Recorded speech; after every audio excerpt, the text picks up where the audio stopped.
देश हिंदुस्तान और कोविड की इस महामारी के संकट में भी पूरी ताकत के साथ हमारे देश के यशस्वी प्रधानमंत्री जी के यशस्वी नेतृत्व में जिस तरीके से हर चुनौती का मुकाबला देश के लोगों ने किया, तो मेरे छात्र छात्राओं आप भी पीछे नहीं रहे, मेरे अभिभावक भी पीछे नहीं रहे हैं और मेरे अध्यापक तो योद्धा बन करके सामने रहे हैं। तो मैं समझता हूं कि हमने बच्चों को इस बीच ऑनलाइन पढ़ाया भी है, उनकी परीक्षाएं भी करवाई हैं, रिजल्ट भी दिया और अब हम आगे की इस सत्र की तैयारियों में जुटे हुए हैं। और डिजिटल इंडिया जो हमारे देश के प्रधानमंत्री का विजन था, इस कोरोना काल ने उस विजन को क्रियान्वित किया धरती पर। मैं समझता हूं कि 33 करोड़ छात्र छात्राओं को ऑनलाइन पर लाना दुनिया सोच भी नहीं सकती है। हाँ, अभी कुछ छात्र छात्रा ऐसे हैं जिनके पास स्मार्ट टेलीफोन नहीं है, जहां नेट की सुविधा नहीं है, लेकिन हमने उनको भी वंचित नहीं रखा। हम टेलीविजन के माध्यम से, रेडियो के माध्यम से, सामुदायिक रेडियो के माध्यम से, और जैसे कि one nation one digital platform की हमने बात की थी और वन क्लास वन चैनल की बात की थी, और हमारे स्वयं प्रभा के 32 चैनल जो 24 घंटे हमारे छात्र छात्राओं के लिए समर्पित हैं।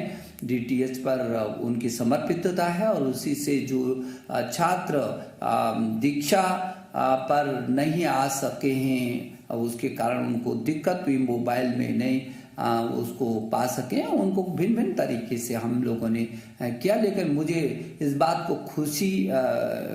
की खुशी है और ये कहते हुए मुझे गर्व भी महसूस होता है कि हिंदुस्तान की शैक्षणिक जो गतिविधियां हैं वो पूरी ताकत के साथ खड़ी रही हैं, चरमराई नहीं है। हाँ, कभी हमने पाठ्यक्रम को कम किया, लगातार हम शैक्षणिक कैलेंडर को जारी करते रहे, हम छात्रों से सीधा संवाद करते रहे, हम अभिभावकों से संवाद करते रहे, हम अध्यापकों से, अब सबसे हम संवाद करते रहे और जो भी कठिनाई आई हमने मिल करके उसका समाधान किया। और मैं अपने अधिकारियों के प्रति भी मंत्रालय के कि 24 घंटे में से 20-20 घंटा 18-18 घंटे रात और दिन काम करके, और जिस तरीके से मेरे देश के 33 करोड़ छात्रों में से 25 करोड़ तक ऑनलाइन पर लाने में सफलता प्राप्त किए, दुनिया का अद्भुत उदाहरण है। और हमने जेईई और नीट की भी परीक्षाओं को कराया और बहुत सुरक्षित तरीके से नीट भी दुनिया की सबसे बड़ी इस कोरोना काल की परीक्षा थी और जो बहुत ही सफलतम रहा है। मैं सोचता हूं कि मनोदर्पण जैसे कार्यक्रमों को भी हमने किया, और उससे पहले जो जेईई की परीक्षा के लिए जो एनटीए ने ऐप बनाया था, और लगातार कैसे करके छात्र को जो संभव हो सकता है वो क्या क्या किया जा सकता है, लगातार इस दिशा में हम लोग प्रयासरत हैं। और मेरे छात्र छात्रों, मुझे लगता है कि कभी एक समय था जो मोबाइल पर हम अपने केवल मित्रों से बात करते थे, अब मोबाइल पर हम दीक्षा को डाउनलोड कर रहे हैं और हम पढ़ाई कर रहे हैं। एक समय था जब आप ईयरफोन लगा करके केवल गाना सुना करते थे, लेकिन आज वो ईयरफोन लगा करके आप पाठ्यक्रमों को सुनते। एक समय था जब टेलीविजन केवल मनोरंजन का विषय होता था, लेकिन आज वही टेलीविजन हमको शिक्षा के काम में भी ला रहा, हमारे पाठ्यक्रमों को हमको समझा रहा है। स्वयं प्रभा पर हम उसको अच्छे तरीके से देख पा रहे हैं। तो मैं समझता हूँ बहुत आमूलचूल तेजी से बदलाव आ रहा है। जो नई शिक्षा नीति हम लेकर आई हैं, पूरी दुनिया में सबसे बड़े रिफॉर्म के रूप में आ रही है, सारी दुनिया ने स्वीकार। मुझे खुशी है कि हमारे देश ने भी उत्सव के रूप में इस नई शिक्षा नीति 2020 को स्वीकार किया है। मैं समझता हूं कि आपके मन में जरूर है कि कब ये परीक्षा, हमने पहले भी कहा था जब पहले के संवाद में कि हाँ, फरवरी तक आपकी कोई परीक्षा नहीं होगी, क्योंकि आपकी अनिश्चितता सी बनी है। जनवरी आ गया और पहले जनवरी फरवरी में प्रैक्टिकल भी शुरू हो जाते थे, परीक्षाएं शुरू हो जाती थी, तो मार्च तक वो पूरी होती थी। और इन परिस्थितियों में बहुत आपसे संवाद करने के बाद और व्यापक परामर्श करने के बाद अब हम लोग इस निर्णय पर पहुंचे हैं कि जो बोर्ड की परीक्षा है हमारी, वो बोर्ड की परीक्षा जो 10वीं और 12वीं की जो बोर्ड की परीक्षा है, वो बोर्ड की परीक्षा 4 मई से प्रारंभ हो जाएगी। और 4 मई से प्रारंभ होने वाली ये बोर्ड की परीक्षा हमको भरोसा है कि हम 10 जून तक इसको पूरा कर सकेंगे और समय पर ही हम लोग कोशिश करेंगे कि हम समय पर उसके बाद कॉपियों का निरीक्षण कराएंगे और समय पर आपका रिजल्ट भी हम तैयार करके करना चाहेंगे और परिणामों को घोषणा 15 जुलाई तक कर देनी चाहिए।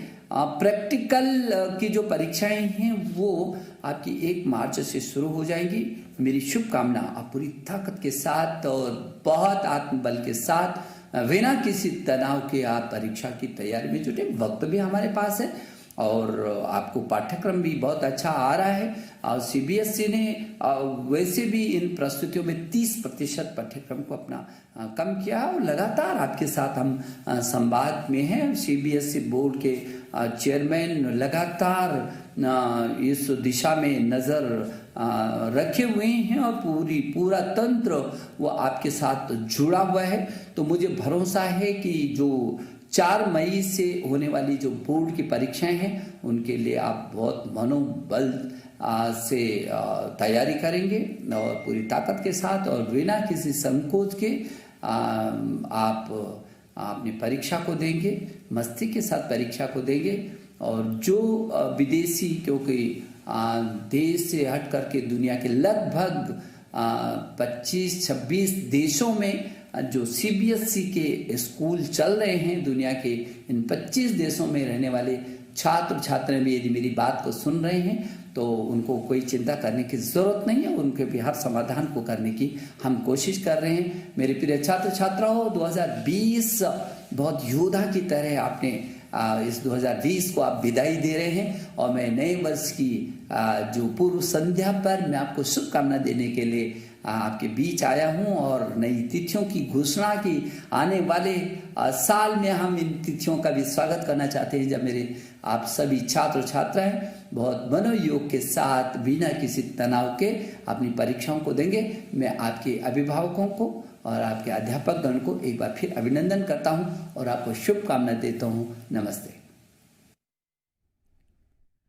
केंद्रीय शिक्षा मंत्री रमेश पोखरियाल निशंक को आपने सुना। एक बड़ा ऐलान, बड़ी खबर इस वक्त आपको बता रहे हैं। 4 मई से 10 जून के बीच 10वीं और 12वीं की सीबीएसई बोर्ड परीक्षाएं आयोजित की जाएंगी। सभी की नजरें इस पर थी। पहले ऑनलाइन परीक्षाओं की बात हो रही थी, लेकिन इस बात का खंडन करते हुए खुद शिक्षा मंत्री ने कहा था कि ऑनलाइन नहीं बल्कि लिखित परीक्षाएं होंगी और जैसे पहले पैटर्न से परीक्षाएं होती थी उसी पैटर्न के साथ परीक्षाएं होंगी। तो अब जैसा कि वादा किया गया था कि फरवरी में कोई परीक्षा नहीं होगी, वो वादा निभाया गया है। सीबीएसई की परीक्षाएं 4 मई से 10 जून के बीच होंगी। 10वीं और 12वीं की सीबीएसई बोर्ड परीक्षाएं, प्रैक्टिकल एग्जाम 1 मार्च से शुरू हो जाएगा। ज्यादा जानकारी के साथ जी मीडिया संवाददाता राहुल मिश्रा हमारे साथ जुड़ गए हैं। राहुल, ये कह सकते हैं कि शिक्षा मंत्रालय की तरफ से अपना वादा निभाया गया है। फरवरी जनवरी में कोई परीक्षाएं नहीं है, मई से परीक्षाएं शुरू होंगी और प्रैक्टिकल मार्च से शुरू हो जाएंगे। सही कह रही हैं। सीधे तौर पे कहा जाए, क्योंकि जो एमएचआरडी मंत्रालय है, एमएचआरडी मंत्रालय की तरफ से ही इस बात की तस्दीक की गई है कि जो परीक्षाएं हैं वो परीक्षाएं मई से शुरू होकर के और उसके बाद जून तक वो खत्म होंगी। और ये परीक्षाएं, क्योंकि सीधे तौर पे कहा जाए कोरोना काल की वजह से इनमें कई पाबंदियां थी, उनके वजह से ही इन परीक्षाओं को फिलहाल के लिए उस पर रोक लगी हुई थी। और जिस तरीके से क्लासेस चलना शुरू हुआ है और क्लासेस चलने के साथ साथ में उनको जैसे स्टूडेंट्स को बुलाना शुरू कर दिया गया है, तो उसके बाद से अब यदि कहा सकता है कि इन परीक्षाओं को किया गया है, शुरुआत यहाँ पर की गई है, इन परीक्षाओं को चालू किया गया है। और यहाँ सीधे तौर पे देखना ही होगा कि आखिर में क्या गाइडलाइंस, क्योंकि गाइडलाइंस इसके लिए है, परीक्षाओं को लेकर के कई गाइडलाइंस यहाँ पर जारी की गई हैं। उन गाइडलाइंस को फॉलो करते हुए ही इन परीक्षाओं को यहाँ पर किया जाएगा। मार्च से प्रैक्टिकल एग्जामिनेशन थी और क्योंकि बच्चों को जो का इंतजार था कि आखिर में अब ये परीक्षाएं कब होंगी, किस तरीके से होंगी, तो उसके कहा जाए तो उस पर से कहीं जो एमएचआरडी है उसकी तरफ से ये पर्दा बिल्कुल राहुल, और खुद शिक्षा मंत्री ने इस बात का जिक्र किया है कि इसके पहले जो कॉम्पिटिटिव एग्जाम्स की परीक्षाएं हुई हैं उसमें भी सफलता कहीं ना कहीं मिली है। तमाम कोविड गाइडलाइंस का पालन करते हुए परीक्षाओं को हैंडल किया गया है, तो कुछ वैसी ही व्यवस्थाएं इन परीक्षाओं में भी देखने को मिलेंगी। जाहिर सी बात है, सीधे तौर पे जो परीक्षा है, परीक्षा को लेकर के सारी जो गाइडलाइंस है, उन गाइडलाइंस को फॉलो करते हुए ही यहाँ पर ये परीक्षाएं का अनाउंसमेंट यहाँ पर किया गया है। और जो पहले गाइडलाइंस को फॉलो करते हुए कराया गया है, उसी के या जैसे जो क्लासरूम्स चलाए जाते हैं, उन सभी गाइडलाइंस को फॉलो करते हुए ये परीक्षाएं यहाँ पर की जाएंगी। मई से लेकर के और जून तक सीबीएसई बोर्ड की परीक्षाएं होंगी। और इसमें यदि कहा जाए कि 4 मई से ये परीक्षाएं शुरू हो रही हैं और 10 जून तक ये परीक्षाएं यहाँ पर खत्म हो रही हैं। और राहुल, ये भी एक थोड़ा सा राहत की बात है कि जो जनवरी फरवरी का महीना रहता है, वो कई बार हमने देखा है कि प्रैक्टिकल एग्जाम्स में, प्रिपरेशन लीव में, प्रैक्टिकल एग्जाम्स के साथ साथ जो टर्मिनल या फिर प्री बोर्ड्स होते हैं उसमें निकल जाता है। लेकिन अब स्टूडेंट्स के पास पूरे 4 महीने रहेंगे ताकि वो प्रिपरेशन कर सकें। ये एक अच्छी राहत सीबीएसई के स्टूडेंट्स को मिली है। सीधे तौर पे दिखाया जाए, सीबीएसई के स्टूडेंट्स को राहत भी मिली है और राहत इस बात का भी, क्योंकि परीक्षा को लेकर के हुआ वो था कि आखिर में अब परीक्षाएं ये कब की जाएंगी और परीक्षाएं होंगी भी तो कैसे, किस फॉर्मेट में यहाँ पर परीक्षाओं को किया जाएगा। ये एक सबसे बड़ी यहाँ पर उहापोह की स्थिति थी। और क्योंकि समय भी काफी, यदि कहा जाए, क्योंकि अब दिसंबर में ही, दिसंबर के लास्ट में इन परीक्षाओं की घोषणा बता दिया गया है कि समय इतना समय है। तो इस समय में जो स्टूडेंट्स हैं, उन स्टूडेंट्स के पास काफी समय हो जाता है कि किस तरीके से वो अपने परीक्षाओं को यहाँ पर दें। और कोरोना काल में क्योंकि जेईई और नीट की परीक्षा भी हुई थी, उसके अलावा यदि कहा जाए कोरोना काल में जब स्कूलों को भी खोला गया था, उन सभी चीजों को गाइडलाइंस के साथ ही पे कराया गया था। और जिस तरीके से जेईई और नीट की परीक्षाएं हुई थी, उसी के तौर पे और उसी के तहत ये परीक्षाएं को भी किया जाएगा। और बिल्कुल राहुल, आप बने रहिए हमारे साथ। शिक्षा मंत्री ने किन बातों का प्रमुखता से जिक्र किया है, एक बार वो भी दर्शकों को हम सुनवाते हैं।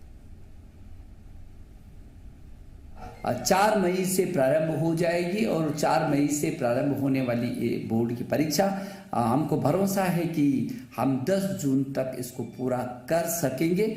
और समय पर ही हम लोग कोशिश करेंगे कि हम समय पर उसके बाद कॉपियों का निरीक्षण कराएंगे और समय पर आपका रिजल्ट भी हम तैयार करके करना चाहेंगे। और परिणामों को घोषणा 15 जुलाई तक कर देनी चाहिए। प्रैक्टिकल की जो परीक्षाएं हैं वो आपकी 1 मार्च से शुरू हो जाएंगी। राहुल, क्योंकि खुद शिक्षा मंत्री ने इस बात का जिक्र किया है कि 15 जुलाई तक रिजल्ट घोषित करने की तैयारी रहेगी, तो ये कहा जा सकता है कि जो नेक्स्ट सेशन होगा वो थोड़ा सा लेट शुरू होगा, क्योंकि जुलाई से पहले अगर सीबीएसई की हम बात करें तो मई जून में एक सेशन शुरू हो जाता है और उसके बाद 1 महीने की छुट्टी के बाद फिर से सेशन शुरू होता है। तो यहाँ पर अभी तो कोई सेशन नहीं हो पाएगा, लेकिन जुलाई में जो नेक्स्ट सेशन शुरू होगा वो थोड़ा सा लेट शुरू हो पाएगा। और देखिए, क्योंकि लेट सेशन यहाँ पर कारण भी इसका रहा है कि जिस तरीके से पूरा का पूरा साल, ये 2020 के यदि साल देखा जाए, 2020 के साल में जिस तरीके का कोरोना का पीरियड रहा और कोरोना पीरियड में सारे स्कूल कॉलेजेस बंद रहे थे और यहाँ तक की परीक्षाएं भी नहीं की गई थी। सारी क्लासेस यदि कहा जाए, बड़े बच्चों का छोड़ करके छोटे बच्चों का देखा जाए, तो उन सारी क्लासेस को अभी भी ऑनलाइन यहाँ पे कराई जा रही है।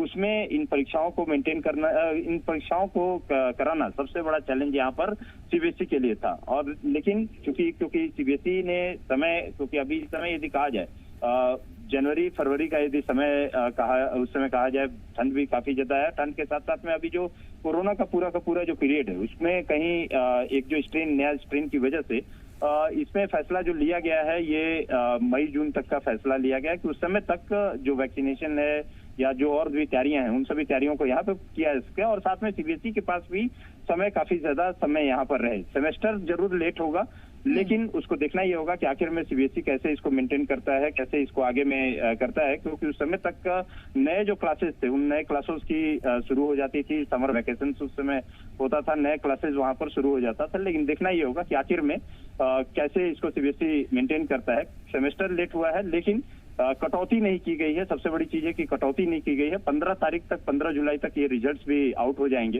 उसके बाद से नया सेमेस्टर की यहाँ पर शुरुआत की जाएगी। बिल्कुल राहुल, अगर हम इसी साल की बात करें और पिछले जो एग्जाम्स हुए हैं उनकी बात करें तो थोड़ा सा कॉम्प्रोमाइज किया गया था चीजों में। कई विषयों के एग्जाम्स टल गए थे, कई विषयों के बाद में भी हुए थे, चाहे वो लोकल MP बोर्ड्स हो, CG बोर्ड्स हो या फिर कोई भी स्टेट बोर्ड हो या CBSE बोर्ड हो, तो उसमें कॉम्प्रोमाइज हमें देखने को मिला था। लेकिन अब जो ये एग्जाम्स होने जा रहे हैं इसमें कोई कॉम्प्रोमाइज नहीं देखने को मिलेगा और ये पहले ही शिक्षा मंत्री कह चुके थे।